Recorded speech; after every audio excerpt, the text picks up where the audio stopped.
Assalamualaikum warahmatullahi wabarakatuh. Innal hamdalillah nahmaduhu wa nasta'inuhu wa nastaghfiruhu wa na'udzu billahi min shururi anfusina wa sayyiati a'malina. May yahdihillahu fala mudilla lahu wa may yudlil falan tajida lahu waliyyan mursyida. Rabbana hab lana min fadlik shrah li sadri wa yassir li amri wahlul 'uqdatam min lisani yafqahu qawli. Allahumma la sahla illa ma ja'altahu sahla wa anta taj'alul hazna idza syi'ta sahla wa ja'al rabbana kulla syai'in sahlan muyassara wa ba'du. Kaifa halukum ya ikhwan? Bikhair? Alhamdulillah. Alhamdulillah yang telah menjumpakan kita di kantor Yaski Yayasan Sejuta Kebaikan ya, insyaallah. Dan di antara kebaikan yang diberikan oleh Yaski adalah memfasilitasi kita untuk belajar agama. Belajar agama sebagaimana disampaikan oleh Imam Ahmad, talabul ilmi la ya'diluhu syai'.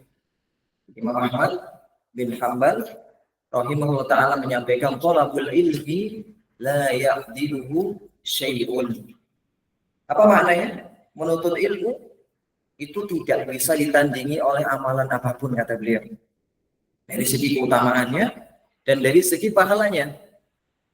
Kemudian dikatakan oleh beliau atau dilanjutkan oleh beliau, liman sahhat niyatuh, dengan syarat niatnya benar, niatnya baik. Kemudian ditanyakan oleh beliau, ya Imam atau ya Aba Abdillah, kaifa sihhatu? Bagaimana niat yang benar itu atau bagaimana niat yang baik itu yang menjadikan belajar agama, menuntut ilmu sebagai seutama-utamanya amalan? Maka Imam Muhammad menjawab, an yanwiya raf'al jahli an nafsihi wa an ghairihi. Ketika belajar, dia meniatkan untuk mengangkat kebodohan dari dirinya sendiri. Yang kemudian ia bisa mengangkat kebodohan dari orang-orang di sekitarnya.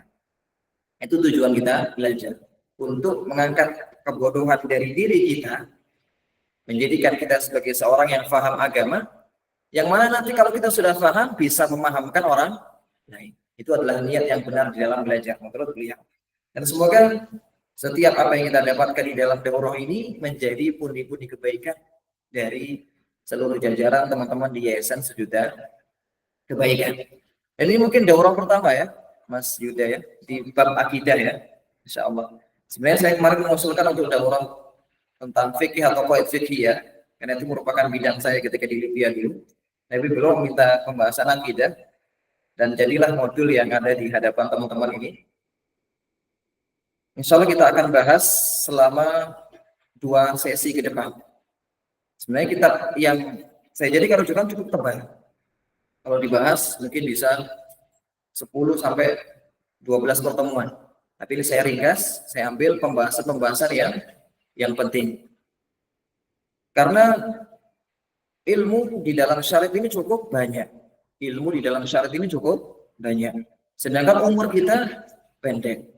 Salman Al-Farisi mengatakan al-ilmu katsir.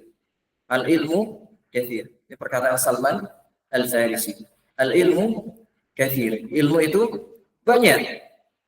Bukan hanya dalam satu bidang, tapi berbagai macam bidang dalam ilmu syariat itu sangat banyak sekali.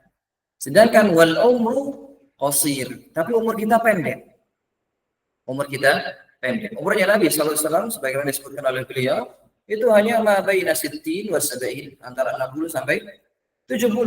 Andaikan kita menghabiskan seluruh umur kita untuk mempelajari seluruh bidang agama, jangankan seluruh bidang agama, satu bidang ilmu saja kita habiskan untuk belajar seluruh hidup kita, nggak kerja, nggak ngurusi keluarga, kita belajar toh.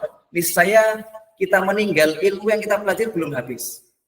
Karena saking banyaknya ilmu tersebut. Karena itu Syekh Ibnu Utsaimin dalam maktumah beliau mengatakan wa'lam bi annal buhura wa'lam bi annal ilma buhurun zahira lan yablughal kadihu fihi akhirah.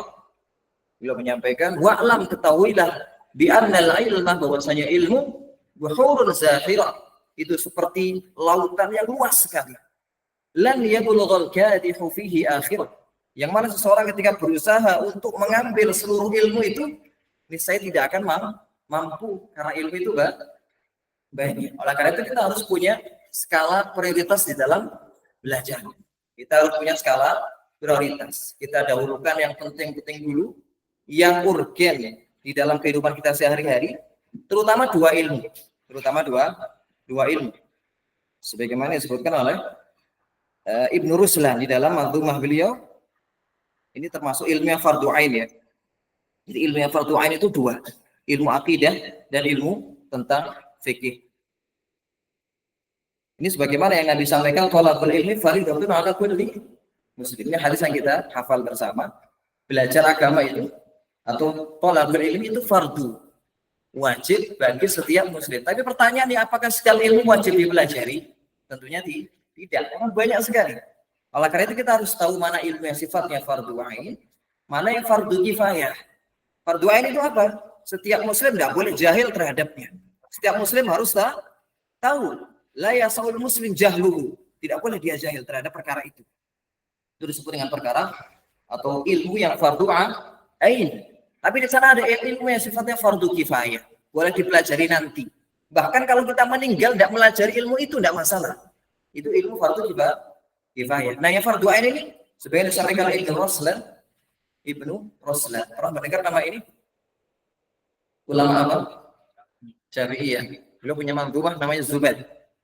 Itu sering digunakan pembelajaran oleh para masyayikh kita. Beliau menyampaikan fa farduhu ilmu sifatil fardi ma ilmi ma yahtajuhu al-muaddi min fardi dinillahi fid dawami katumri was salati was siyami. Beliau menyampaikan fa farduhu, yang fardu atas setiap muslim, setiap mukallaf, ilmu sifatil fardi. Ini ilmu yang pertama wajib dipelajari. Ilmu sifatil fardi, mengilmui tentang Allah. Ini intinya ilmu tauhid atau ilmu akidah. Ilmu akidah yang kita pelajari bersama insyaallah selama 2 sesi ke depan. Kemudian setelah itu beliau menyampaikan ma'ilmi ma yahtajuhul muaddi. Kemudian mengilmui perkara-perkara terkait ibadah sehari-hari. Mengilmui terkait hal-hal yang mana wajib kita lakukan terkait ibadah sehari-hari. Beliau mencontohkan katuhri seperti thaharah, wassalati dan salat dan siam puasa. Karena 3 ibadah ini yang wajib atas setiap mukallaf. Atas setiap mukallaf. Mukallaf itu yang sudah balik dan berakal. Beda dengan zakat ataupun haji. Itu kan wajibnya terikat dengan kemampuan. Apalagi haji. Bisa jadi kita haji 50 tahun ke depan, ya kan? Maka belum wajib secara ain untuk mempelajarinya sekarang. Fardu kifayah jatuhnya. Jadi intinya ilmu yang harus dipelajari itu adalah ilmu akidah dari ilmu fikih. Ilmu akidah untuk membenahi keyakinan kita, keimanan kita, ilmu fikih untuk memperbaiki ibadah kita agar sesuai tuntunan Allah dan Rasulnya. Itu di ilmu fikih. Dan tentunya ilmu akidah pun juga punya tingkatan masing-masing karena nanti pembahasan akidah cukup panjang. Pengantar, mungkin ada ini yang bawa kitabnya sudah dicetak. Kalau enggak, pakai PDF dulu ya. Sebenarnya saya ingin nampilkan layar, tapi qadarullah tidak dibawa atau dibawa oleh Ustaz Saifullah selaku pembina. Qadarullah tidak apa-apa, mungkin bisa lihat PDF yang sudah di-share. Jadi kitab ini seperti di pengantar itu saya susun dari kitabnya Dr. Ziyad bin Hamad Al-Amir. Saya pernah belajar kepada beliau melalui online dulu, karena beliau juga belum pernah ke Indonesia. Online belajar kitab ini juga Al-Matn Al-Aqdi. Ini matan yang beliau tulis dan juga beliau syarah sendiri dalam kitab ini namanya Syarah Matn Al-Aqdi. Menariknya beliau menyusun matan ini. Matan itu kumpulan pokok-pokok ilmu. Itu diantara khidmat ulama terhadap ilmu. Mereka menuliskan namanya matan untuk memudahkan kita memahami ilmu tersebut. Karena matan itu berisi pokok-pokok ilmu. Berisi pokok-pokok ilmu. Ada matan akidah, matan fikih, matan hadis. Seluruh ilmu ada matannya. Seluruh ilmu ada matannya. Dan matan itu adalah pokok-pokok ilmu dalam bidang tersebut. Nah, beliau menariknya di matan Aqdi, ini menyusun matan itu dari 4 kitab yang mana itu dari ulama yang berbeda. Dan mereka berbeda dari mazhab fikih. Mereka mazhab fikihnya berbeda-beda. Bahkan dari 4 mazhab fikih yang berbeda. Pertama, akidah Thahawiyah. Itu terus Abu Ja'far At-Tahawi. Mazhabnya apa? Al-Hanafi. Mazhab fikihnya Hanafi. Karena beliau juga punya matan dalam fikih Hanafi. Kemudian Al-Aqidah Al-Qayrawaniyah. Al-Aqidah Al-Qayrawani ini jarang dibahas di Indonesia. Jarang dibahas. Ini masyhur di Timur Tengah, masyhur matan ini. Ini ditulis oleh Abu Zaid Al-Qayrawani Al-Maliki. Belum mazhabnya Maliki dari Maroko. Dari Maroko. Kemudian Al-Aqidatus Salaf Ashabul Hadits. Ini mungkin yang masyhur. Dan dikaji oleh banyak saat itu. Ini karya Abu Uthman As-Sabuni. Mazhabnya apa? Syafi'i. Mazhabnya Syafi'i. Al-Hadits dari kalangan Syafi'iyah. Kemudian yang terakhir Ummatul I'tiqad. Ini karyanya Ibnu Qudamah Al-Maqdisi Al-Hambali. Tidak diragukan lagi, belum mazhabnya Hambali. Karena beliau menulis kitab, ada yang tahu kitab beliau tentang fikih? Punya 3. Umdatul Fiqih, Al-Muqni, ya, Al-Kafi, paling tinggi, Al-Mughni. Ya, beliau punya 4 kitab dalam bidang fikih. Bahkan beliau juga punya kitab usul fikih namanya Raudhatun Nadhir. Itu dibahas 4 tahun di Libya. Raudhatun Nadhir, kitab beliau. Ibnu Qudamah. Beliau juga punya kitab akidah namanya Lum'atul I'tiqad. Nah, ini penulis ingin memberikan isyarat kepada kita bahwasanya para ulama meskipun mazhab mereka berbeda, furuk mereka berbeda, mereka mengamalkan fikih yang berbeda-beda, tapi mereka satu usul, akidah mereka sama. Walaupun mereka ada yang Hanafi, ada yang Maliki, ada yang Syafi'i, ada yang Hambali, tapi mazhab fikih, mazhab akidah mereka sama. Akidah salaf, akidah ahlu hadits, tidak ada perbedaan. Itulah akidah imam yang 4. Imam Abu Hanifah, Imam Malik, Imam Syafi'i, Imam Ahmad, Imam Sufyan, Imam Ishaq, dan imam yang lainnya, mereka satu akidah, satu keyakinan. Meskipun mungkin di beberapa pencabangan ada sedikit perbedaan, tapi pokok-pokok pembahasan akidah itu mereka satu akidah. Akidah al-hadits, akidah para salaf, akidah para sahabat.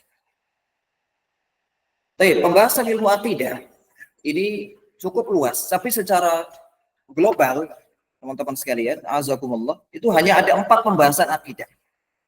Ada 4 pembahasan akidah.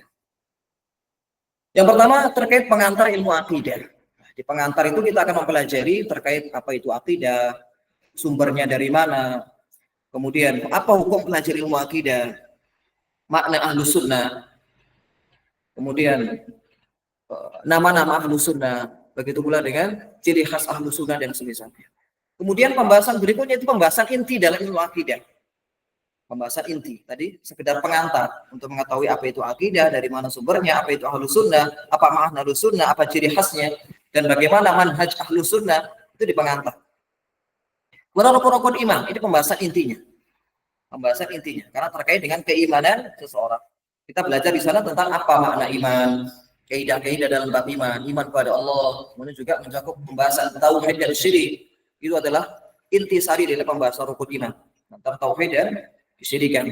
Dan juga iman kepada malaikat, kitab, rasul, iman kepada hari akhir, dan iman kepada takdir baik ataupun buruk. Kemudian ada pembahasan tambahan seperti terkait permasalahan sahabat. Bagaimana akidah kita terhadap para sahabat Nabi, ahli bait Rasulullah alaihi salatu wassalam, karamah para wali, tentang jin, wala dan bara, tentang al-jamaah, ya, taat kepada pemerintah, termasuk akhlak dan adab ahlus sunnah. Itu masuk dalam pembahasan tambahan. Oleh karena itu Ibnu Taimiyah Al-Hafidz atau Ahmad bin Abdul Halim, beliau mencantumkan di Aqidah Wasithiyah di bab akhir tentang apa? Di bab akhir Al-Wasithiyah. Bab tentang apa? Pembahasan apa? Tentang adab dan akhlak. Saya menunjukkan pembahasan akidah itu tidak lepas dari pembahasan akhlak. Ya, harus dibarengi dengan akhlak ya mulia yang mencerminkan akhlak ahlus sunnah. Itu masuk dalam pembahasan tambahan. Yang terakhir tentang firaq, kelompok yang menyimpang baik di dalam Islam sendiri ataupun di luar agama Islam. Itu tentang firaq, ya, tentang perpecahan dalam umat ataupun agama-agama di selain Islam. Itu pembahasan paling akhir. Baik. Dan kita di daurah ini insya Allah dalam 2 pertemuan akan mengkaji yang pengantar dan juga rukun iman. Pengantar dan rukun iman. Karena itu yang ada di kitab ini. Sebenarnya ada pembahasan tambahan di kitab ini, tapi tidak kita cantumkan karena pembahasannya cukup ringkas ya. Kita cukupkan kepada pembahasan pengantar dan rukun-rukun iman. Baik. Kita mulai dari pengantar akidah Ahlus Sunnah wal Jamaah tentang ilmu akidah. Kita mulai dari apa makna akidah? Apa makna akidah? Istilah akidah atau ilmu akidah itu sebenarnya sudah ada di zaman Nabi SAW. Tapi belum ada secara teori. Belum ada dituliskan dalam satu kitab sendiri. Karena Nabi langsung mengajarkan kepada para sahabat akidah yang benar. Akidah kepada Allah, akidah kepada Al-Quran, dan seterusnya. Akidah kepada hari akhir. Termasuk ilmu fikih, itu juga sudah ada di masa Nabi SAW. Tapi belum ada tertulis dalam satu kitab tersendiri.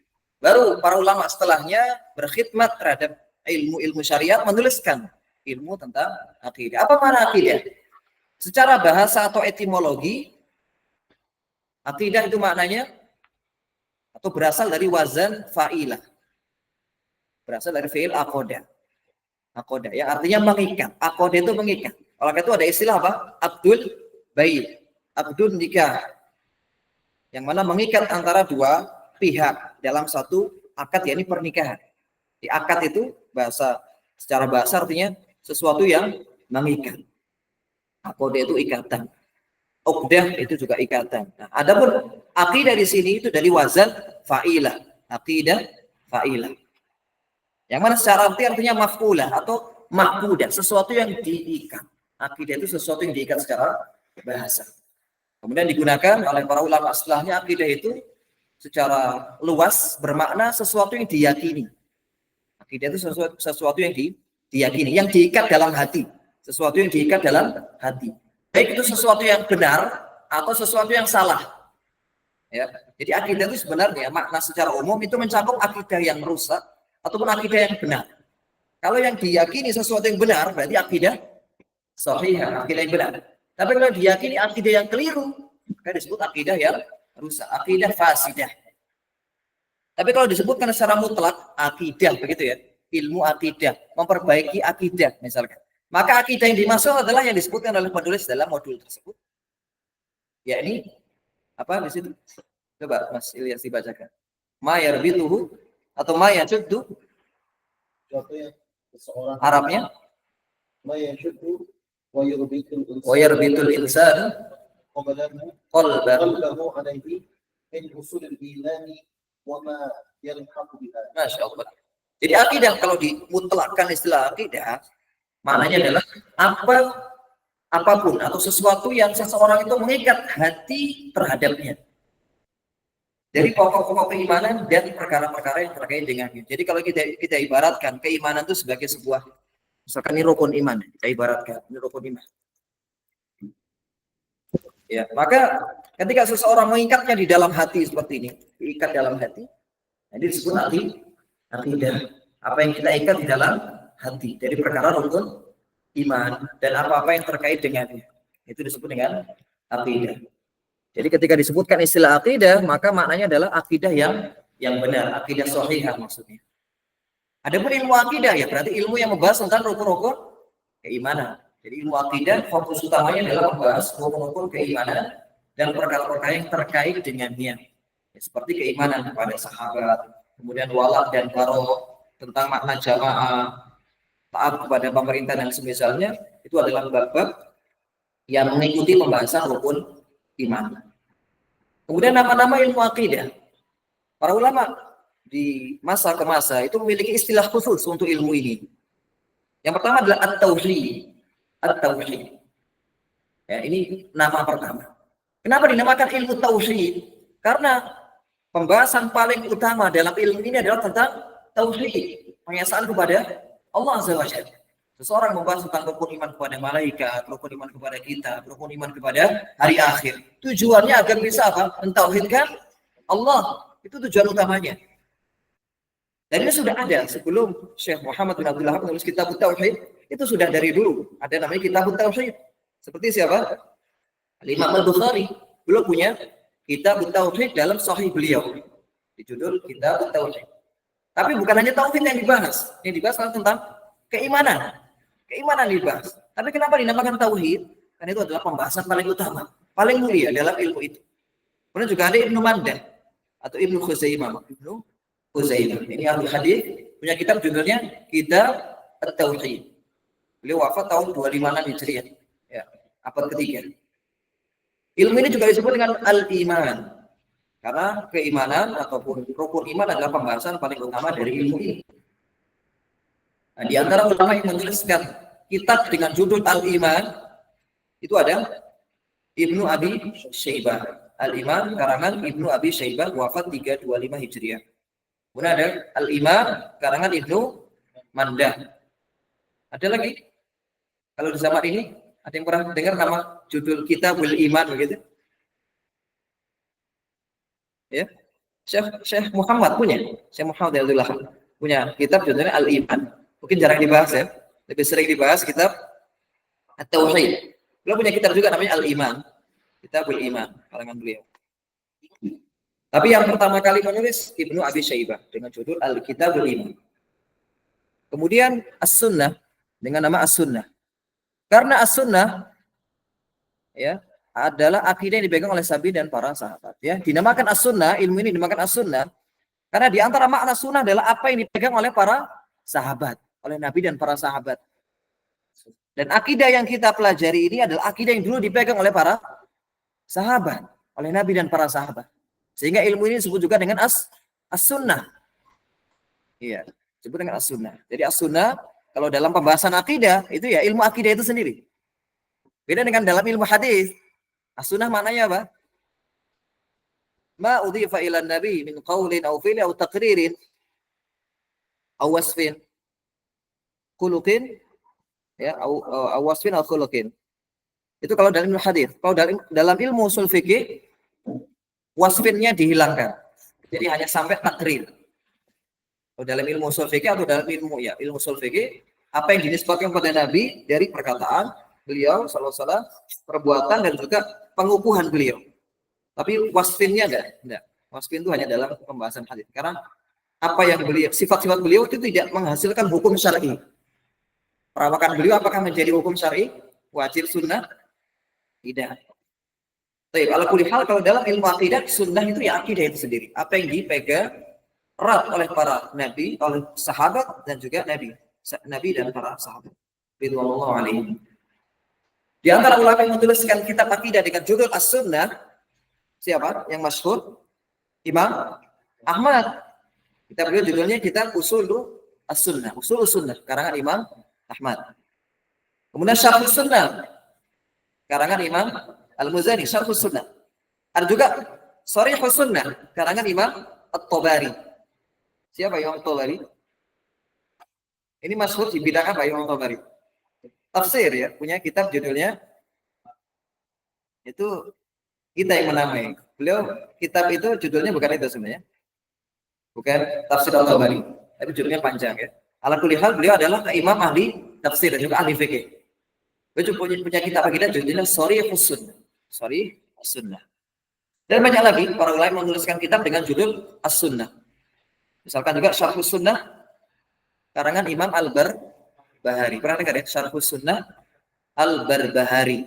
Nah, disebut sunnah, padahal itu bukan hanya pembahasan sunnah yang kita kenal sekarang ya. Itu adalah pembahasan akidah di situ. Tapi dinamai dengan as-sunnah. Lalu juga dengan usuluddin. Karena pembahasan ilmu akidah adalah fondasi dalam agama ini, fondasi pokok atau utama dalam agama ini. Sehingga ilmu akidah itu disebut juga dengan ilmu usul. Adapun kalau fikih ilmu furu'. Ini pertanyaannya, apakah semua akidah itu usul? Dan apakah semua ilmu furu' itu? Apakah semua ilmu fikih itu furu'? Paham pertanyaannya? Apakah semua ilmu akidah itu usul? Dan apakah semua ilmu fikih itu furu'? Enggak, bagus. Adakah ilmu akidah yang itu furu'? Ada. Artinya pencabangan. Andaikan orang enggak tahu, enggak apa-apa. Atau bahkan ada khilaf di situ. Iya.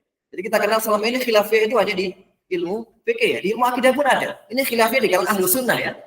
Khilafnya di kalangan ahlu sunnah sendiri. Contohnya apa yang paling masyhur? Ya. Bukan. Hal an-nabi ada sesuatu ro'a Allah fil mi'raj. Apakah Nabi melihat Allah di saat mi'raj? Itu khilaf bahkan di masa sahabat. Antara Aisyah dan Ibnu Abbas itu khilaf. Sehingga para ulama dalam Islam juga ada khilaf. Apakah Nabi benar-benar melihat Allah ketika Isra Mi'raj ataupun tidak? Itu khilaf. Tapi karena ilmu akidah itu sedikit, yang khilaf itu sedikit. Furu'nya sedikit. Sehingga disebut usul. Karena hampir seluruh kebanyakan pembahasan akidah itu pembahasannya pokok, sama. Furuknya kecil, sedikit. Ya. Sehingga disebutkan pada ilmu usuluddin. Adapun fikih lebih banyak furuknya. Lebih banyak yang khilaf. Lebih banyak mana di fikih? Khilaf atau ittifaq? Ijma atau khilafnya? Lebih banyak khilafnya. Sehingga disebutkan kepada ilmu fikih, ilmu furuk disebutkan ilmu fikih. Walaupun ada usulnya.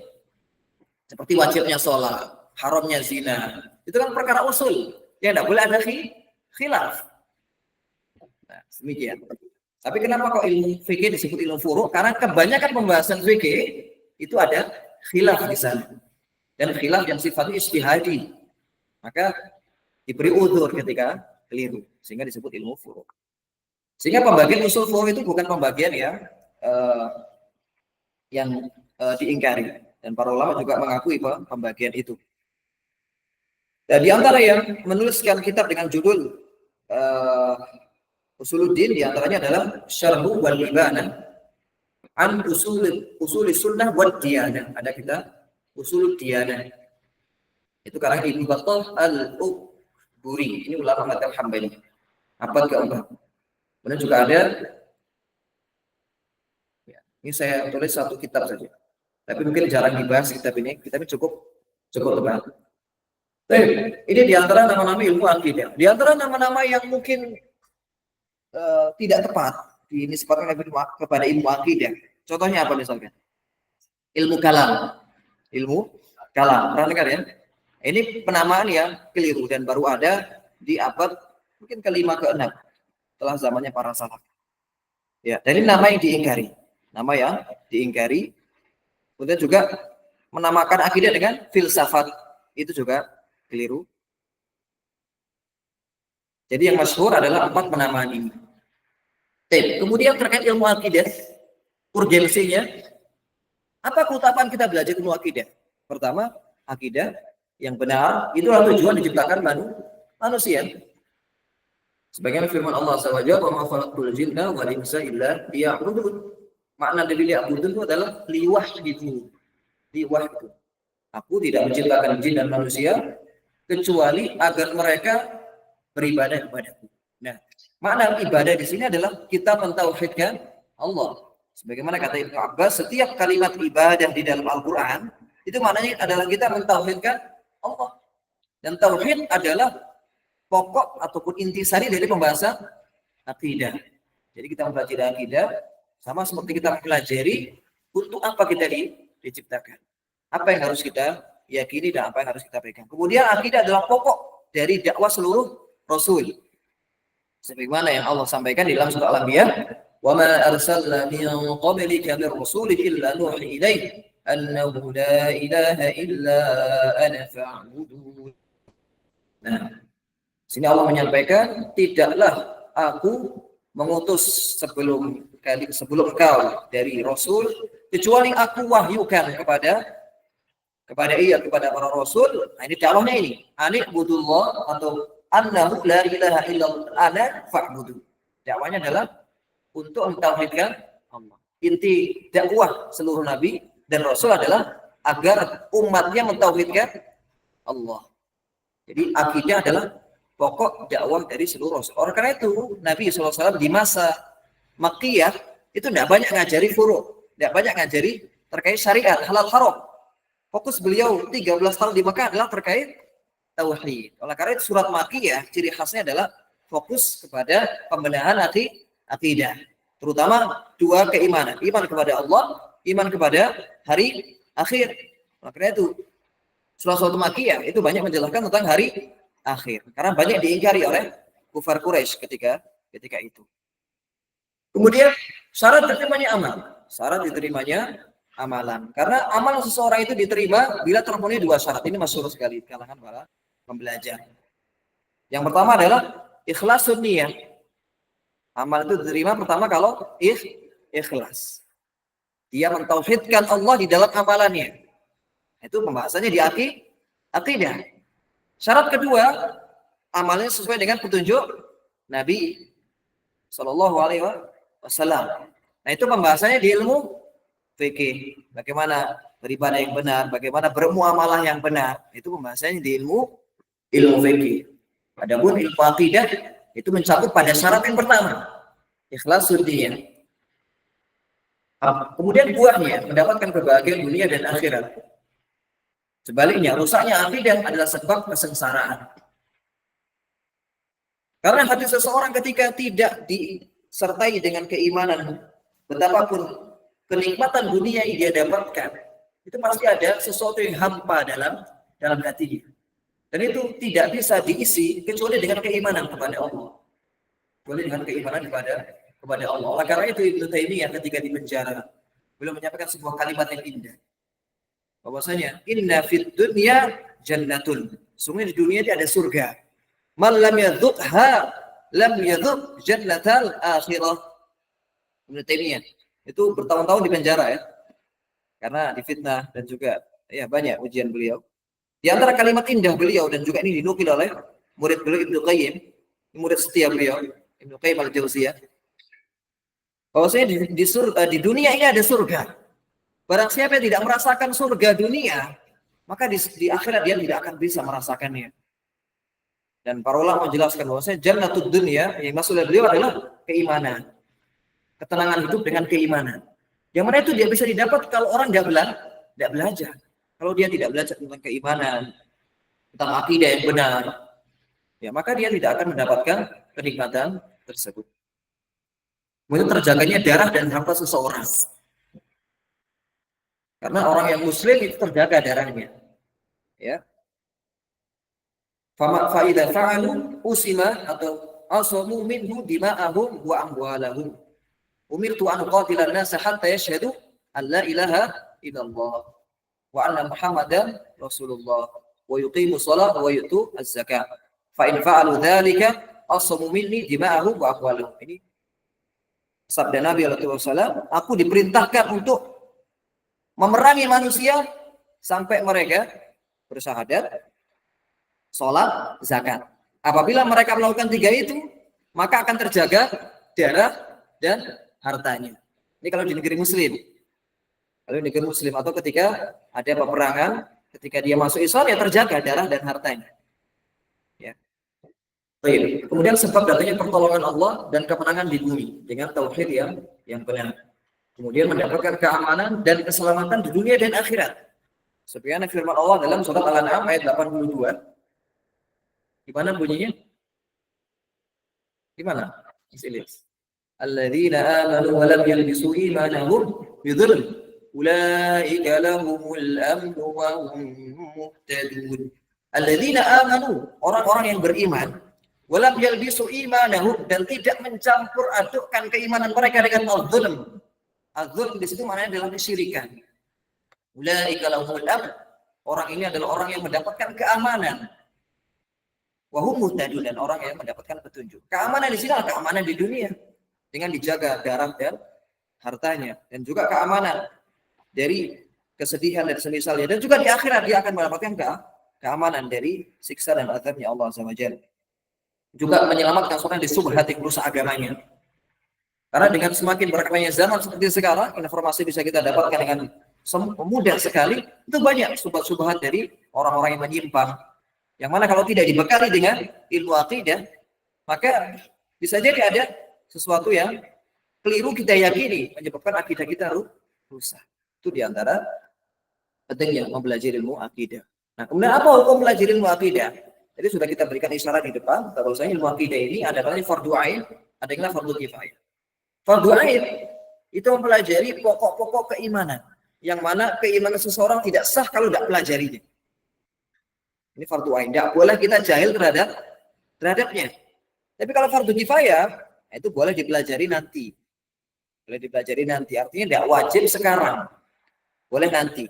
Atau bahkan kalau kita meninggal tidak tahu sekalipun, itu tidak apa-apa. Itu yang fardu kifayah. Tapi wajib bagi orang yang menjadi ulama, itu baru wajib. Tapi kalau penuntut ilmu ataupun masyarakat umum, itu fardu kifayah.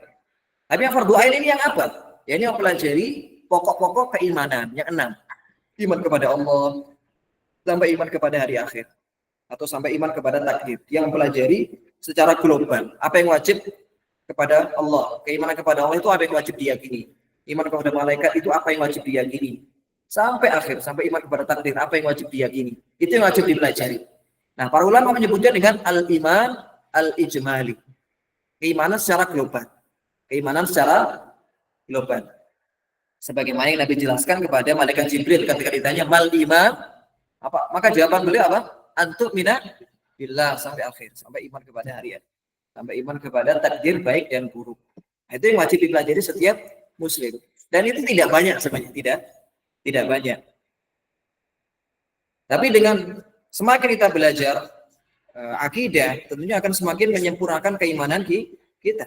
Itu disebut dengan iman at-tafsili, keimanan yang terperinci, mempelajari perincian keimanan, perincian kesyirikan, perincian tentang tauhid, kemudian dalil-dalilnya, kemudian keyakinan-keyakinan yang keliru di dalamnya. Semakin kita mempelajarinya, maka akan menyempurnakan keimanan kita, menyempurnakan tauhid kita. Dan itu adalah buah dari ilmu. Semakin membuat seseorang itu ya takut kepada Allah, semakin bertambah keimanannya.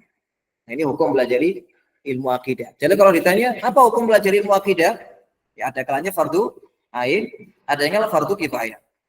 Fardu ain itu pada pokok-pokok keimanan yang 6 itu, dan itu juga tidak semuanya wajib, artinya mempelajari keimanan yang mana iman kita sah dengan meyakini.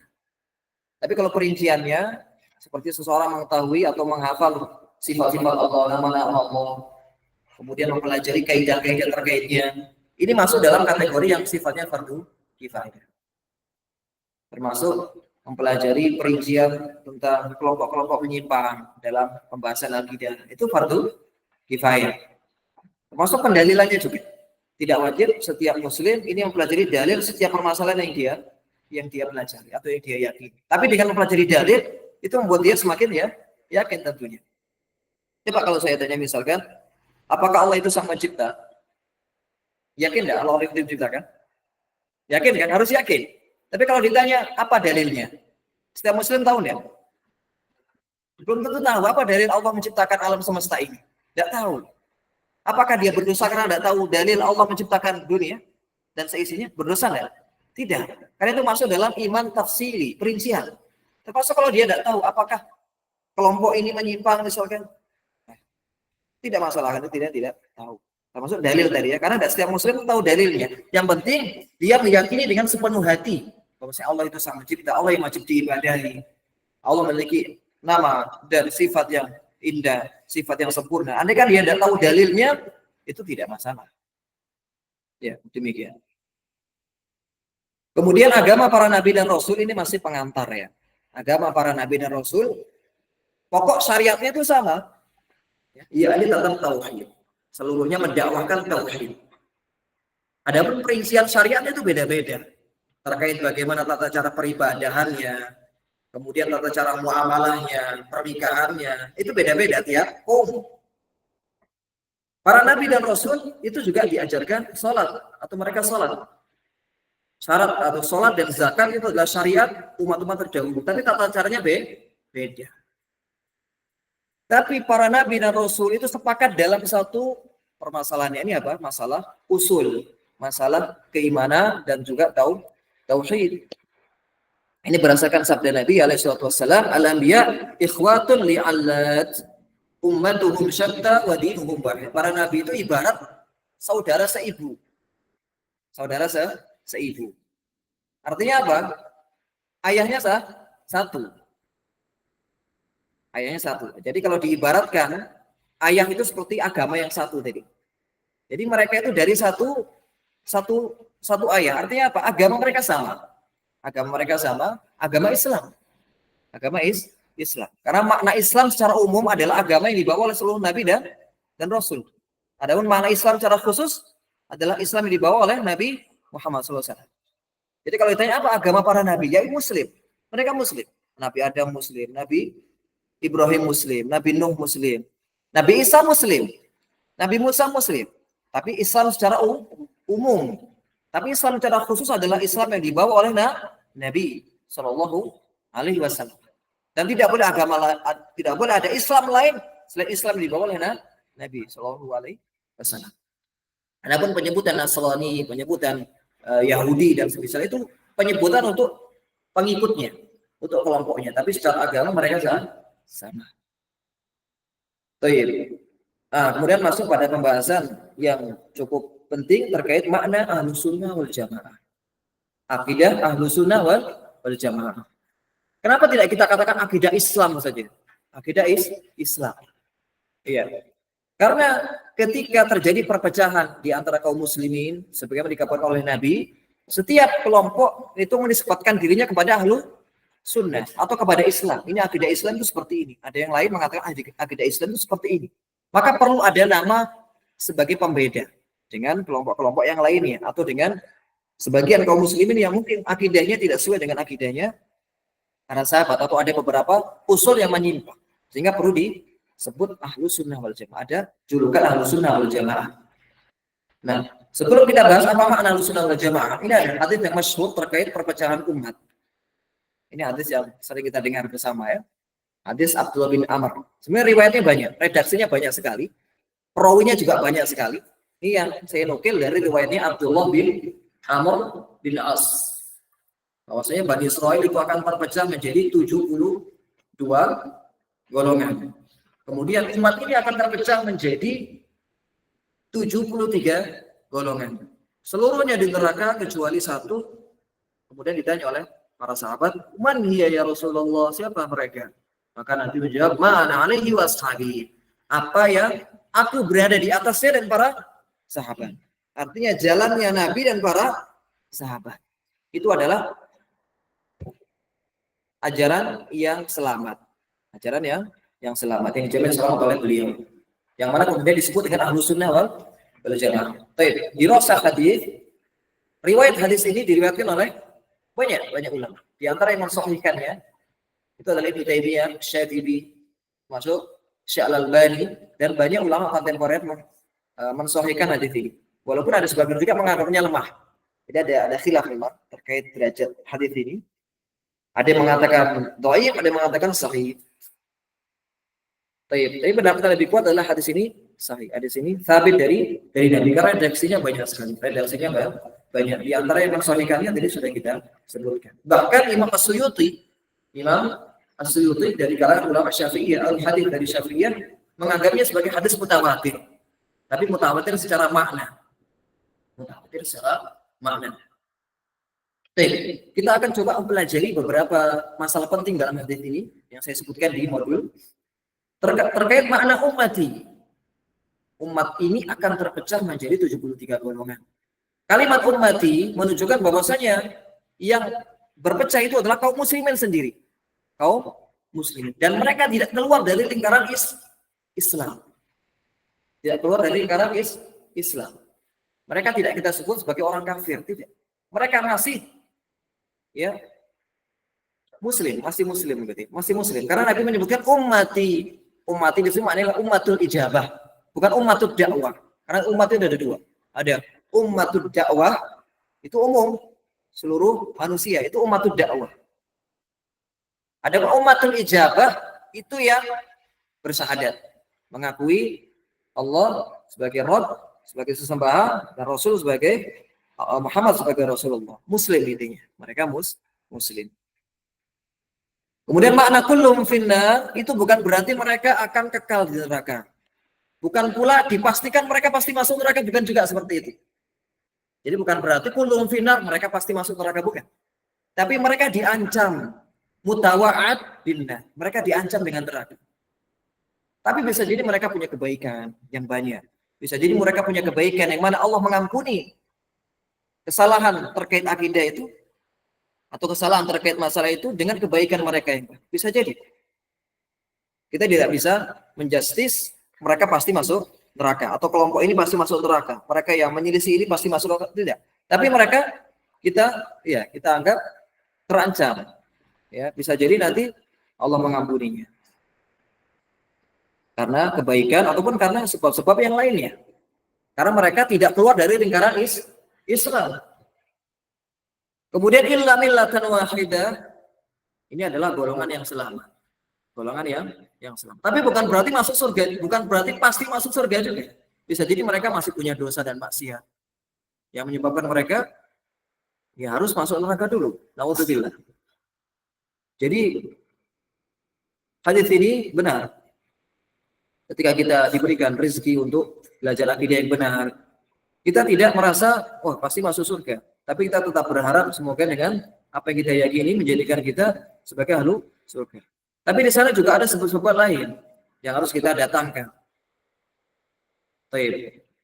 Jadi ini adalah beberapa makna penting dalam hadis ini, yang mana inti dari hadis ini adalah golongan yang selamat adalah apa yang berpegang teguh, siapa yang berpegang teguh terhadap apa yang dipegang oleh Nabi dan para sahabat. Dan Ahlus Sunnah ini tidak terikat pada kelompok tertentu ataupun jamaah tertentu, karena patokannya adalah timbangannya adalah apa yang dipegang oleh Nabi dan para sahabat. Timbangannya adalah apa yang datang dari Nabi dan para sahabat. Tidak terikat pada person tertentu. Oh, kalau sesuai dengan ini pasti Ahlus Sunnah. Kalau menyelisih ini pasti bukan Ahlus Sunnah. Maka ini bukan thariqah atau bukan manhaj Ahlus Sunnah. Ya, manhaj adalah menimbangnya dengan apa yang datang dari Rasulullah dan apa yang datang dari para nabi, para sahabat. Makna Ahlus Sunnah wal Jamaah, makna sunnah, tadi sudah kita berikan isyarat tentang makna sunnah, petunjuk yang ditempuh oleh Nabi dan para sahabat dalam masalah akidah, perkataan maupun pengamalan. Jadi akidah termasuk juga pengamalannya. Oleh karena itu, Nabi SAW dalam sebuah hadis yang masyhur, alaikum bisunnati, alaikum bisunnati, wa sunnati al-khulafa ar-rasyidin al-mahdiyyin min ba'di. Berpegang teguhlah pada sunnahku dan sunnah khulafa ar-rasyidin yang mendapatkan petunjuk setelahku. Nah, makna sunnah di sini apa? Apakah sunnah yang kita kenal sekarang, apa yang dikerjakan dapat pahala, yang ditinggalkan tidak mengapa? Itu sunnah menurut para ahli fikih. Apakah sunnah yang dimaksud adalah sunnah menurut ahli hadis? Iya. Jadi makna sunnah di sini lebih luas. Makna sunnah di sini lebih luas, mencakup seluruh apa yang datang dari Nabi, dari akidah beliau, perkataan beliau, pengamalan beliau. Begitu pula dengan para sahabat atau para salaf. Adapun makna jamaah adalah perkara yang berkumpul di atasnya para sahabat dan orang-orang yang mengikuti jalan mereka. Disebut jamaah karena mereka berkumpul di dalam kebenaran, bersatu di atas kebenaran. Nah, jadi Ahlus Sunnah ini kalau mau kita artikan, itu adalah orang yang berpegang teguh kepada jalannya Nabi dan para sahabat. Baik dalam hal akidah ataupun pengamalan, ibadah, muamalah dan semisalnya. Itu Ahlus Sunnah. Jadi dia mengikuti apa yang datang dari Nabi SAW, petunjuk dari Nabi dan para sahabat, yang mana mereka berkumpul di atasnya, dan mereka juga bersatu di atas kebenaran. Tidak membuat firqah ataupun kelompok-kelompok yang terpecah atau memecah belah umat ini. Nah, kemudian ini saya nukil juga dari penjelasan penulis. Istilah Ahlus Sunnah ini itu memiliki dua pemaknaan. Dilihat dari dua sisi. Pertama, sisi secara global. Ahlus Sunnah itu mencakup seluruh firqah kecuali Syiah. Jadi kalau disebut Ahlus Sunnah itu intinya adalah bukan Syiah. Secara global. Jadi Sunni itu lawan dari Syi'i. Kalau disebut fulan Sunni itu lawan dari Syiah atau Syi'i. Walaupun dia dari misalkan Asy'ari atau Maturidi, secara umum disebut Sunni. Karena lawan dari Syi'i, bukan orang Syiah. Intinya mengakui khalifah tiga khalifah utama. Yang mengakui kekhalifahan tiga sahabat yang utama, Abu Bakar, Umar, dan Utsman. Ini disebut Ahlus Sunnah. Karena Syi'i tidak mengakuinya. Tidak mengakui kekhalifahan Abu Bakar, Umar, atau Utsman. Mereka hanya mengakui kekhalifahannya Ali bin Abi Thalib. Ini secara global. Ada pun secara khusus, ini yang akan kita bahas, dan itu yang sudah saya singgung tadi.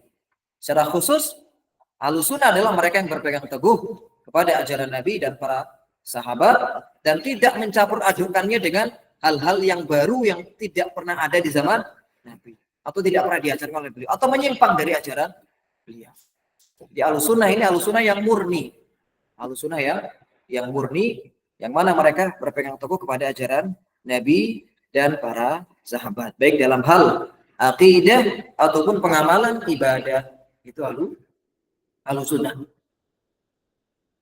Nah, kemudian ada beberapa julukan atau istilah lain dari Ahlussunnah.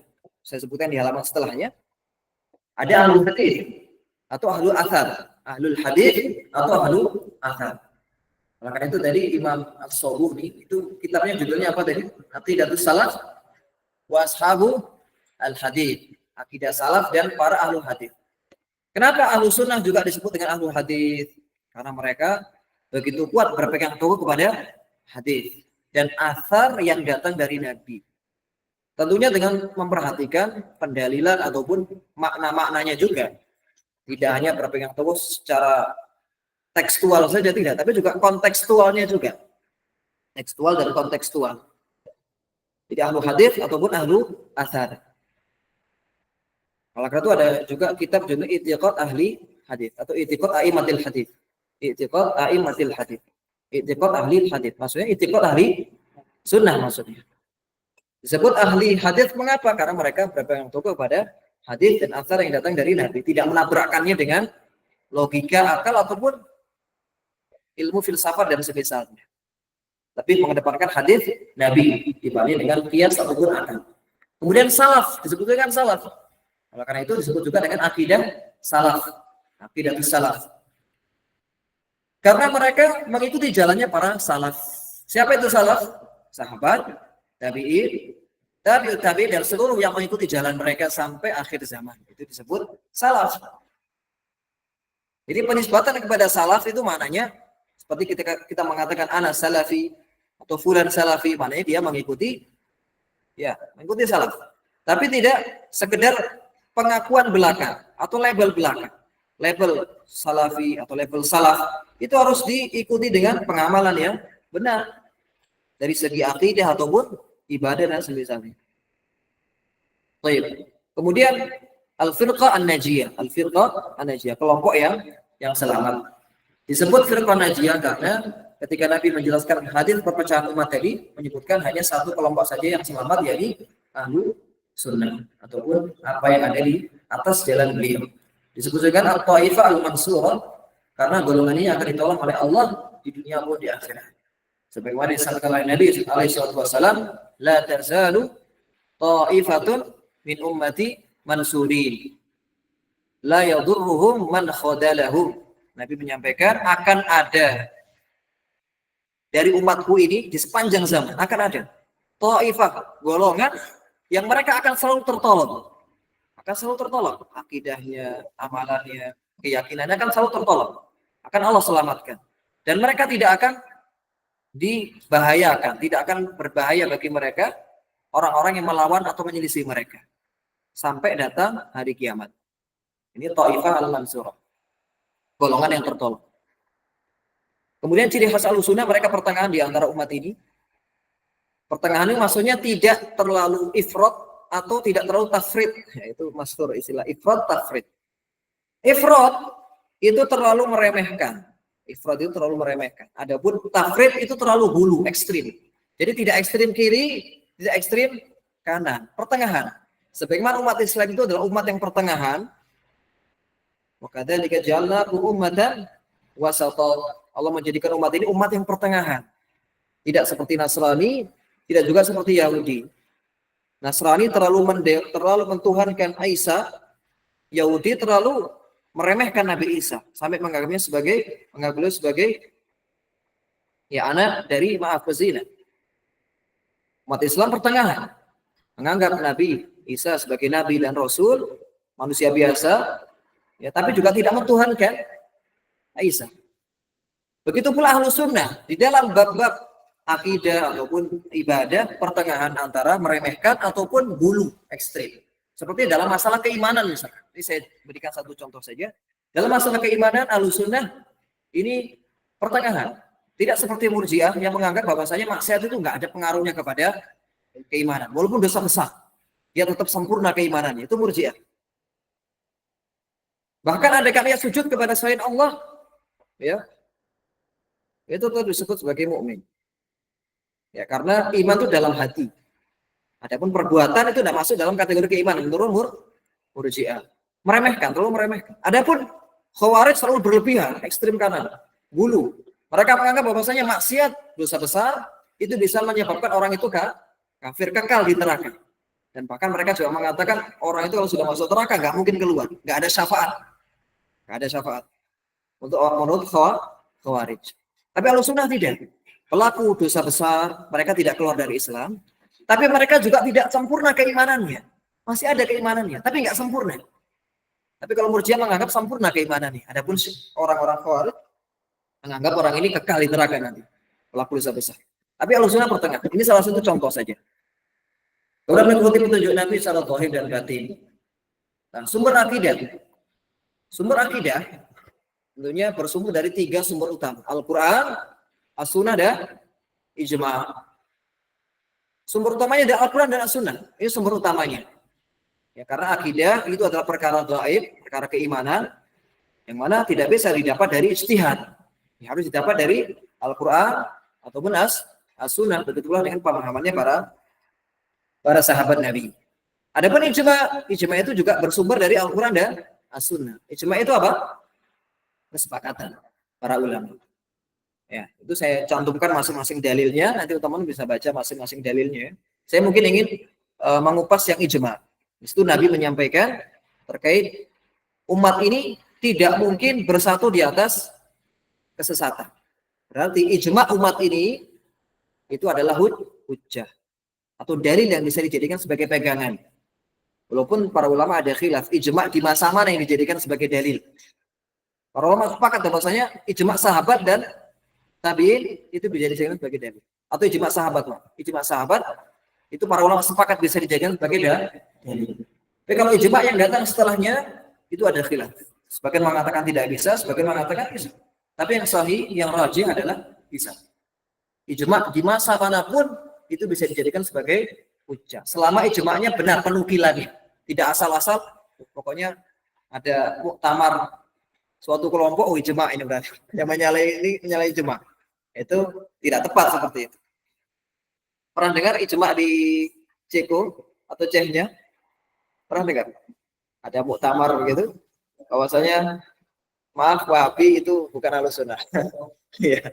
Pernah ada seperti itu. Tapi ini ijma' yang tidak tepat. Karena ijma' ini harus seluruh umat bersatu di atas pendapat itu. Karena kalau ada menyelisih, ya maka belum jadi ijma'. Belum jadi ijma'. Tentunya ada pembahasan yang rinci terkait masalah ini. Tapi ijma' sahabat, para ulama sepakat itu sebagai dalil, sebagai hujjah. Dan di antara ulama yang sangat perhatian terhadap masalah ini adalah Ibnu Taimiyah. Ibnu Taimiyah di Majmu' Fatawa beliau itu banyak menukil ijma'.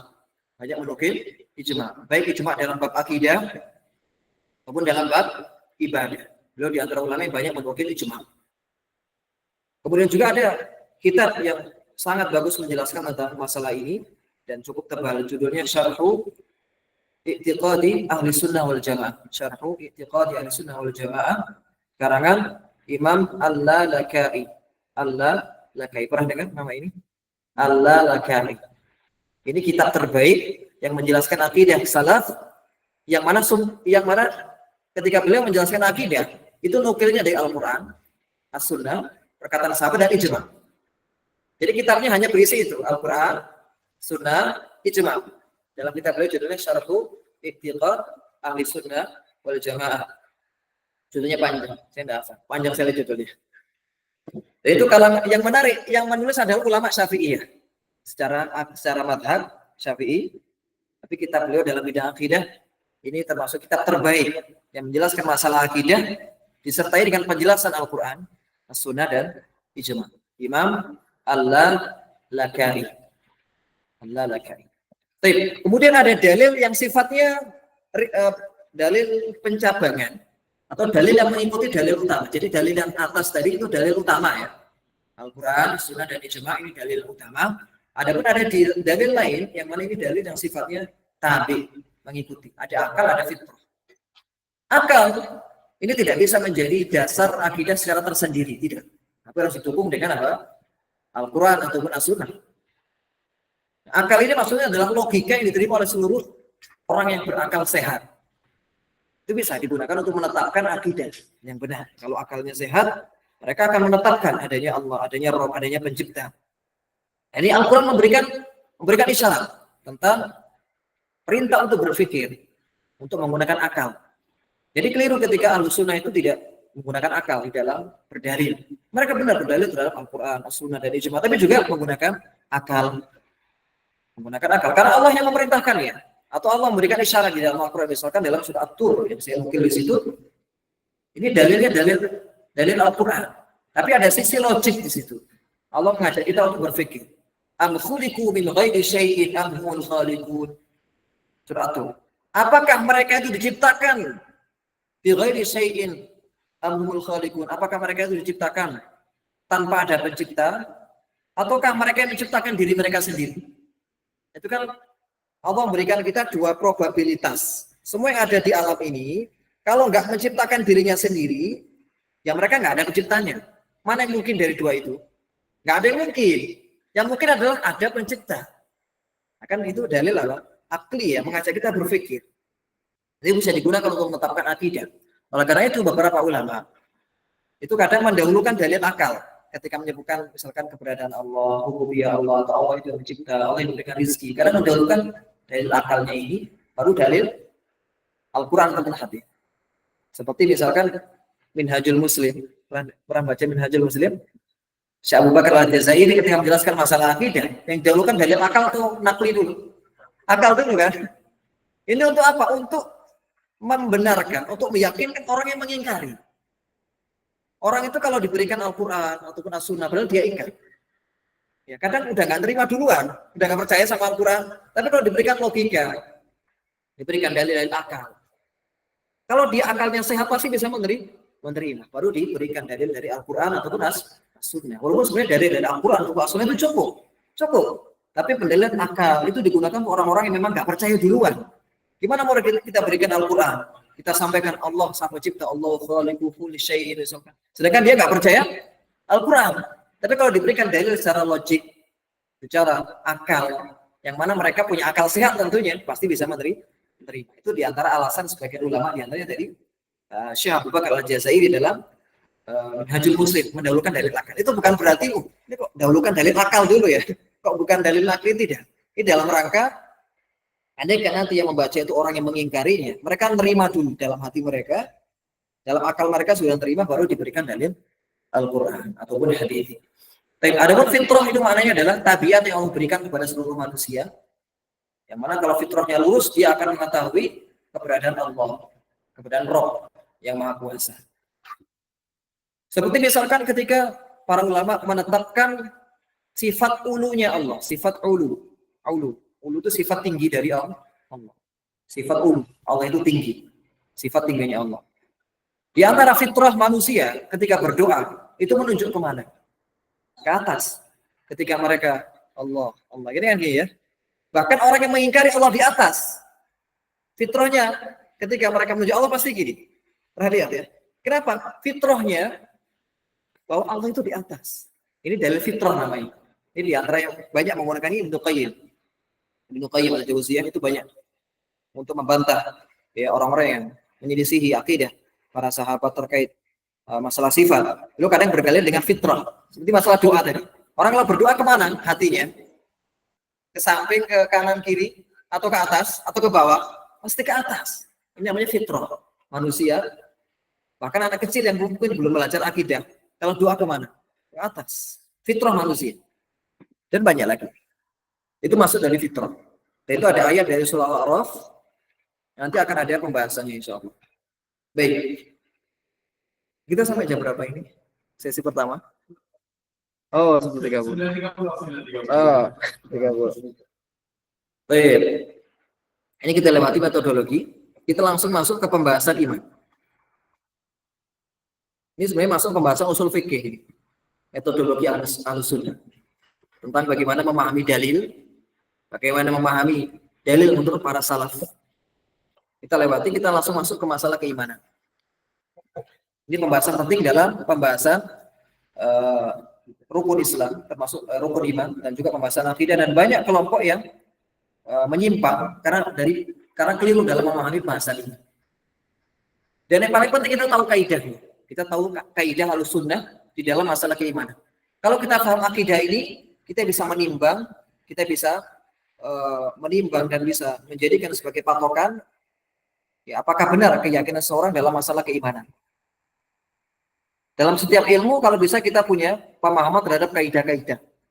Oleh karena itu para ulama itu nulis kaidah dalam bab fikih, kaidah dalam bab hadis dan semisalnya. Syekh mengatakan dalam manzumah beliau, fahris ala fahmi kalil qawaidi jami'atil masail syawaridi litartaqi fil ilmi khaira murtaqa wa taqtafi subul alladhi qad wufiqa.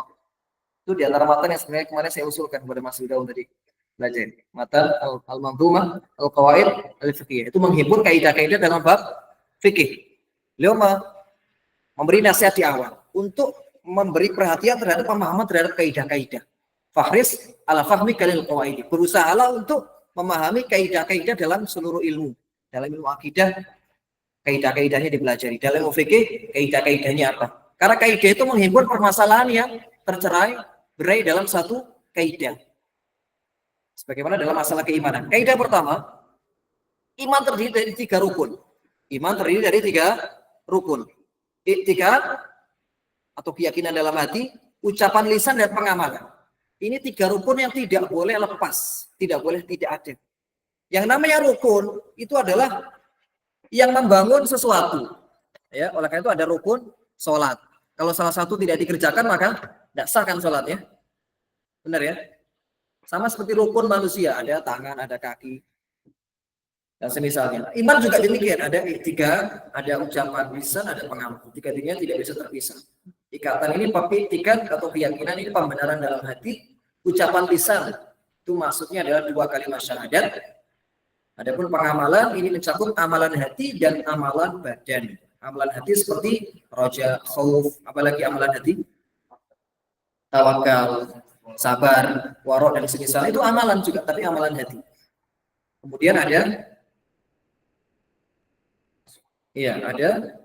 sholat, ini amalan badan, sholat, haji, zihad dan semisal.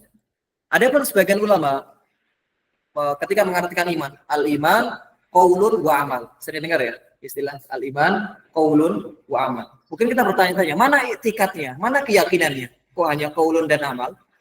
Nah, maknanya adalah qaul di situ ya qaul lisan. Qaul lisan yang mencakup syahadat. Adapun amal itu adalah amalul qalbi wal jawarih.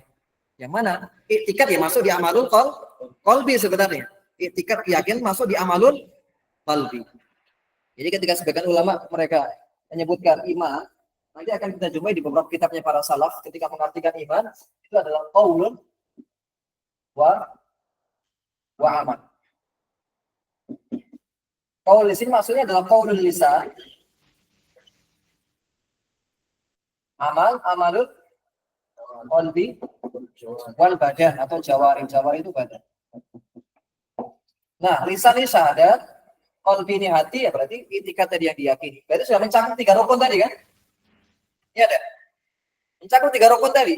Ini lisan, hati, perbuatan. Sama saja. Tapi kalau ingin lebih detail ya 3 rukun ini. Tapi sebagian ulama salaf itu kita akan jumpai kalimat-kalimat semacam ini. Al-iman qaulun wa amal, al-iman qaulun wa amal. Di antara dalilnya adalah banyak sekali dalilnya. Ini saya nukil dalil yang masyhur terkait pencabangan iman atau cabang-cabang keimanan. Al-imanu bid'un wa sab'un. Iman itu 70 sekian golongan atau sekian cabang, 70 sekian cabang. Yang paling utama, paling tinggi adalah la ilaha illallah. Ini berarti apa? Lisan atau i'tikad atau apa? Apa itu la ilaha illallah? Lisan ya kan? Mengucapkan kalimat la ilaha illallah lisan. Kemudian yang paling ringan menyingkirkan gangguan dari jalan. Ini apa berarti? Jawari, mengamalkan, pengamalan. Dan malu. Nah, malu berarti mana? Hati ya, amalan hati. Kalau berarti dari sini bisa kita, ini hanya 3 cabang saja sebenarnya. Tapi kalau bisa kita ambil kesimpulan bahwa iman itu yang mencakup amalan, perbuatan dan keyakinan. Tidak cukup iman itu hanya dalam keyakinan saja. Sebagaimana Murji'ah yang mengatakan iman itu hanya keyakinan. Pokoknya dia sudah yakin, dia melakukan maksiat sebesar apapun, tidak membahayakan keimanannya. Maka ini keliru. Baik, kemudian kaidah kedua, iman bisa bertambah dan berkurang. Ini kaidah Ahlussunnah. Bahwa iman itu bisa bertambah dan berkurang. Nah, kan para ulama ketika mendefinisikan iman itu adalah yazid wa yanqus. Ada tambahan yazidu wa yanqus. Bisa bertambah, bisa berkurang. Bertambah dengan ketaatan, tentunya dengan ilmu juga, dan juga berkurang dengan kemaksiatan. Ada perkataan Syekhul Islam Ibnu Taimiyah bahwasanya yang maksud dari para sahabat, para tabi'in dan jumhur salafnya artinya ijma' ini. Dan juga mazhab ahlul hadis. Nah, kalimat mazhab itu sudah digunakan di masa dahulu ya. Jadi mazhab itu juga pada akidah juga kita sebut mazhab. Mazhab ahlu sunnah, mazhab ahlu hadis dalam bidang akidah juga disebut mazhab. Karena mazhab itu artinya sama dengan manhaj sebenarnya. Mazhab dengan manhaj itu sama sebenarnya. Kita katakan mazhab ahlu sunnah, berarti mazhab dalam akidah. Kalau mazhab syafi'i itu berarti mazhab dalam ilmu fikih. Jadi istilah mazhab itu sudah digunakan, bahkan Ibnu Taimiyah itu sering menggunakan kalimat itu, mazhab ahlu hadis dalam bidang akidah. Baik. Bahwasanya yang dinisbatkan kepada Ahlussunnah adalah iman, perkataan dan pengamalan. Nah, itu kan tadi Ibnu Taimiyah menyebutkan al-imanu qaulun wa amal. Itu seperti yang saya jelaskan di depan. Iman itu perkataan dan perbuatan. Perbuatan itu mencakup perbuatan hati dan perbuatan badan. Yang mana bisa bertambah dan berkurang, bertambah dengan ketaatan dan berkurang dengan kemaksiatan. Di antara kitab yang bagus membahas tentang pembahasan ini tentang keimanan bertambah dan berkurang. Sebab-sebabnya apa, kemudian faktor-faktornya apa yang bisa mengurangi keimanan, itu kita Syekh Abdul Razak bin Abdul Muhsin Al-Badr yang berjudul Asbabu Ziyadatil Imani wa Nuqsanihi. Itu risalah S2 atau S3 beliau saya lupa, tapi dijadikan kitab tersendiri. Judulnya Asbabu Ziyadatil Iman wa Nuqsanihi. Sudah diterjemah ke bahasa Indonesia. Beliau menjelaskan 10 lebih penyebab pertamanya iman dan juga sebab-sebab berkurangnya keimanan. Dan di antara sebab besar terutama keimanan adalah menuntut ilmu. Letakkan paling pertama oleh beliau. Menuntut ilmu. Itu sebab sebesar pertamanya keimanan seseorang. Oleh karena itu seorang itu kalau di majelis ilmu itu juga dirasakan oleh para sahabat. Seakan-akan seperti malaikat. Ya, ingin berbuat ketaatan, kemudian ya ingin terhindar dari kemaksiatan. Itu juga dirasakan oleh para sahabat. Ketika bersama Nabi, terus akan-akan tinggi sekali keimanannya. Tapi kalau sudah bersama keluarga, sudah bersama kolega, karena turun keimanannya. Karena jauh dari majelis ilmu. Hingga seorang itu kalau tidak pernah mencarger dirinya dengan ilmu, itu kadang bisa naik turun keimanan. Ya, iman memang naik turun, tapi menjaga agar tidak sampai terjebak jatuh itu dengan belajar. Dengan belajar, terutama membaca Al-Quran. Membaca Al-Quran dan juga hadis-hadis Nabi. Karena ibaratnya seperti ruh bagi jiwa, ruh bagi hati. Kemudian kaidah ketiga, pelaku dosa besar. Ini kaidah penting. Pelaku dosa besar selain kekafiran ya, itu tetap mukmin. Namun berkurang keimanannya. Dia tetap muslim, tetap mukmin, tidak lepas dari keimanannya. Cuma imannya berkurang. Selama dia masih meyakini Allah, meyakini Nabi, tapi dia berbuat dosa besar saja. Berbuat dosa besar, bukan kesyirikan, bukan kekafiran, maka statusnya tetap mukmin, tetap muslim. Mukmin dengan imannya, fasik dengan dosanya. Ini dalilnya banyak, di antaranya dalam surah Al-Hujurat ketika Allah menyampaikan wa in qa'ifatani minal mu'minina qatatalu fa aslihu bainahuma. Ini dua golongan yang sedang berperang, saling membunuh. Sama-sama muslim, saling bunuh. Membunuh dosa besar kan? Dosa besar. Ya, bahkan dikatakan membunuh satu muslim ya, itu seperti membunuh seluruh orang yang di dunia. Jadi di surat Al-Maidah juga. Dosa yang besar sekali. Tapi Allah masih menyebutkan apa? Mereka sebagai mukmin, minal mukminin. Apabila ada dua kelompok dari kalangan orang beriman. Ini menunjukkan bahwasanya mereka tetap beriman tapi berkurang keimanannya atau ya kurang. Disebut dengan fasik, dengan dosa ini. Baik. Nah, jadi ini kaidah yang ketiga. Ada permasalahan penting juga terkait hadis Nabi sallallahu alaihi wasallam ketika beliau menyebutkan la yazni zani hina yazni wa huwa mu'min wa la yasriqu sariqu hina yasriq wa huwa mu'min.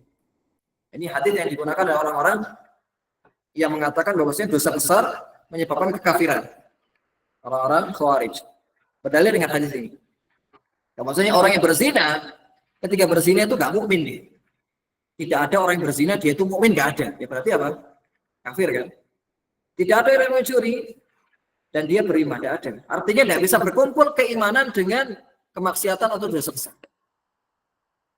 Tapi hadis ini difahami oleh para ulama.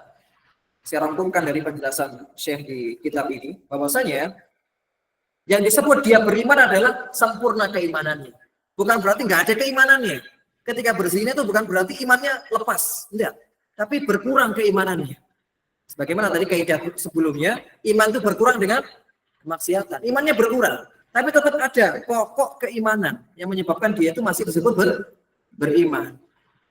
Termasuk dosa besar yang lainnya. Jadi di sini Nabi menyebutkan berzina dan mencuri yang sebagai percontohan. Ini dipraktekkan pada dosa-dosa besar yang lainnya. Pelaku dosa besar tidak menjadikan dia kafir selama dia masih mengakui keimanan. Kaidah keempat, tidak boleh memberikan persaksian pada person tertentu. Bersaksi, fulan misalkan ahli surga, fulan ahli neraka. Memberi kepastian, fulan ini kayaknya pasti ahli surga. Tidak boleh memastikan seperti itu. Termasuk memastikan dia ahli neraka, tidak boleh.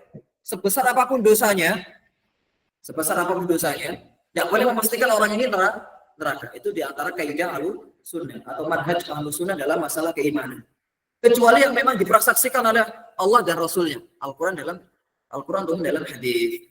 Seperti para sahabat yang sudah dipersaksikan. Terutama sahabat yang 10, boleh kita memastikan Abu Bakar di surga, Utsman di surga, Umar di surga, dan seterusnya. Karena memang Nabi yang memberikan kesaksian. Ahlu kiblat di sini maksudnya adalah orang yang menampakkan dirinya sebagai muslim. Itu ahlu kiblat. Dosa sebesar apapun yang dia lakukan, tidak boleh kita menghukumi pasti masuk surga. Tapi kalau kita berharap, boleh. Semoga fulan masuk surga. Boleh seperti itu. Itu kalau memastikan tidak boleh.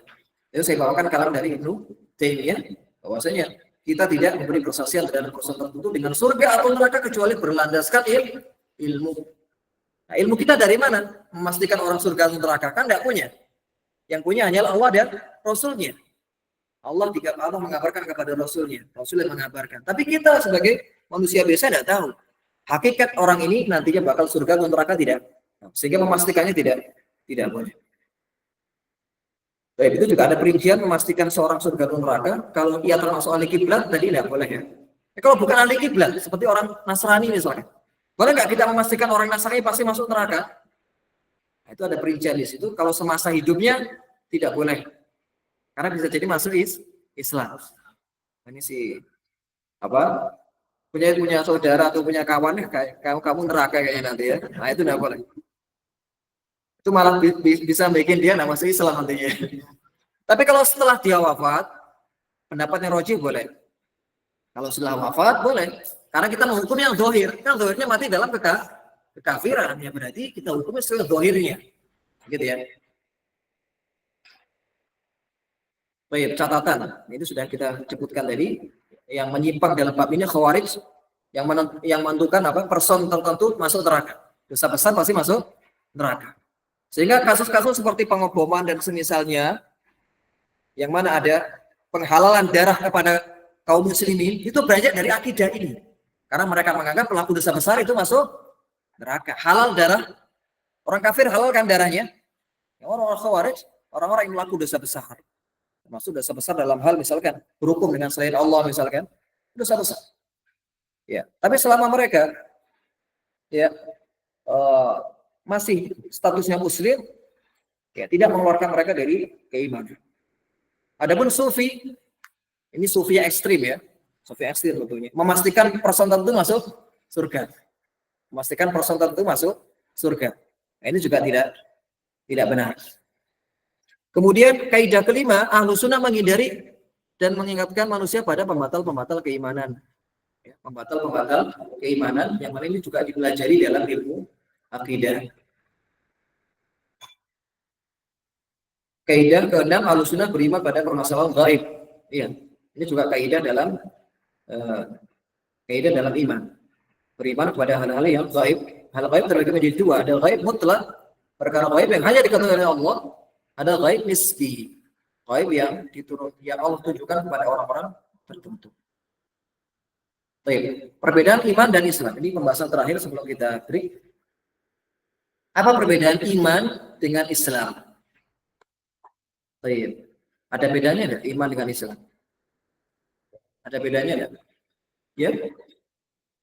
Ini perlu dirinci. Perlu dirinci. Nah, ini perinciannya seperti ini. Bila disebutkan dalam satu konteks, dalam satu teks atau satu naskah Al-Quran atau hadis, kalau ini disebutkan secara tersendiri ya, maksudnya dalam satu teks disebutkan hanya iman saja, atau dalam satu hadis hanya disebutkan Islam saja, maka iman dan Islam itu satu makna. Iman ya Islam, Islam ya iman. Tapi kalau disebutkan secara bersamaan dalam satu konteks, maka iman mencakup keyakinan hati dan Islam mencakup amalan yang zahir.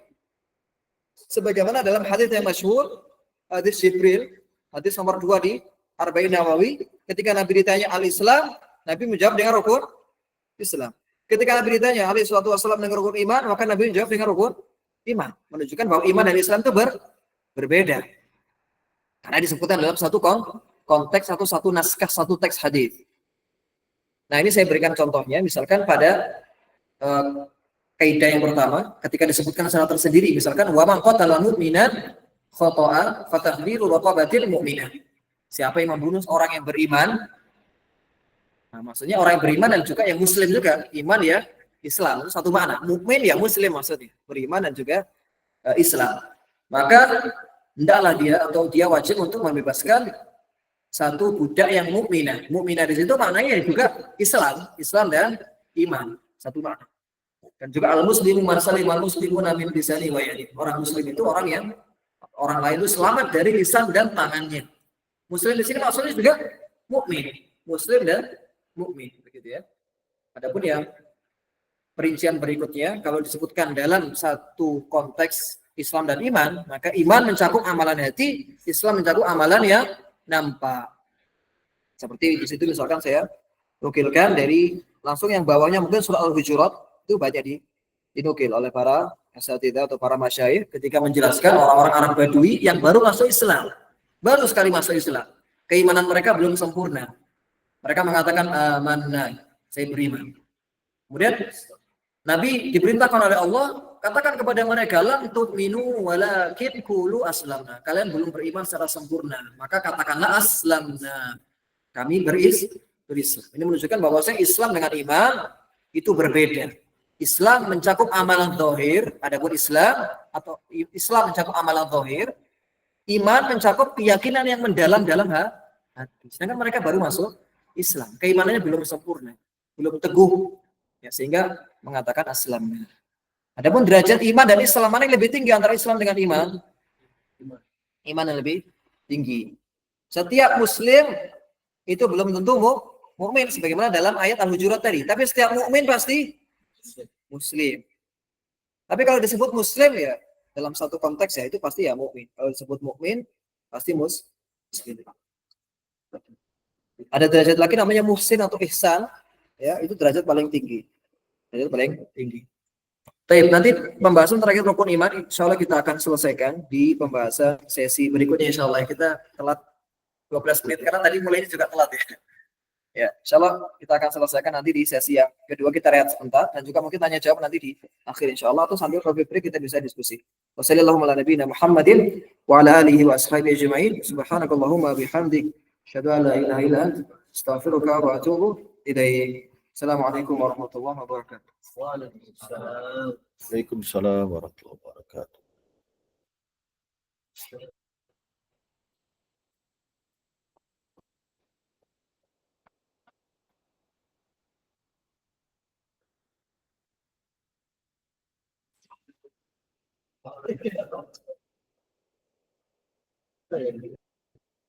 Iya.